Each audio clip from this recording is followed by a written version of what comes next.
தமிழ்நாடு சட்டமன்ற தேர்தல் 2026 பாட்டாளி மக்கள் கட்சியை சேர்ந்த முனைவர் சௌமியா அன்புமணி ஆகிய என்னை தருமபுரி சட்டமன்ற தொகுதியின் சட்டமன்ற உறுப்பினராக தேர்ந்தெடுத்த தருமபுரி மக்கள் அனைவருக்கும் என் மனமார்ந்த நன்றியை நான் இன்று தெரிவித்துக் கொள்கின்றேன்.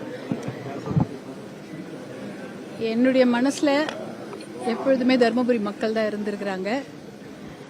இன்னைக்கு அவங்க மனசுலயும் நான் தான் இருக்கேன் போது எனக்கு அது மிகப்பெரிய பெருமையாக நான் கருதுகிறேன். அவங்க மனசுலயும் சௌமியா அன்புமணி ஆகிய நான் இருக்கிறதால என்னை வெற்றி பெற வைத்த அத்தனை நல்ல உள்ளங்களுக்கும் என்னுடைய மனமார்ந்த நன்றியை நான் தெரிவித்துக் கொள்கின்றேன். அதே சமயம் இது ஒரு டீம் எஃபர்ட். எல்லாரும் சேர்ந்துதான் நாங்க உழைச்சி இந்த அளவுக்கு மக்களிடம் போய் என்னை சேர்த்த எங்களுடைய அத்தனை குழு, கூட்டணி கட்சி, எங்களுடைய பாட்டாளி மக்கள் கட்சி தலைவர், பாட்டாளி மக்கள் கட்சி சட்டமன்ற உறுப்பினர், எங்களுடைய அத்தனை சகோதரர்லாம் கூட இருக்காங்க, சகோதரிகள்லாம் வந்திருக்காங்க, ஆனால் பின்னாடி நின்றுட்டு இருக்காங்க.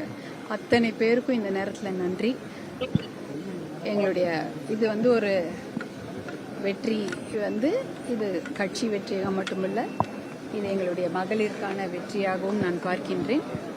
அந்த மகளிர்லாம் பெருமைப்படுற மாதிரி நல்ல உழைச்சி நல்ல தர்மபுரி சட்டமன்ற தொகுதிக்கு நல்லது செய்யணும், நன்மை செய்யணும். தர்மபுரி சட்டமன்ற தொகுதிக்கு நான் சொன்ன மாதிரி தண்ணீரை கொண்டு வந்து சேர்ப்பதும், வேலை வாய்ப்பை உருவாக்குவதும், பெண்கள் பாதுகாப்புக்காக பாடுபடுவதும் என்னுடைய வேலை. எல்லார் மகளிரும் என்னை பார்த்து பெருமைப்படுற அளவுக்கு அந்த உழைப்பை நான் கொடுக்கணும்னு நான் இன்னைக்கு உறுதியா இருக்கிறேன்.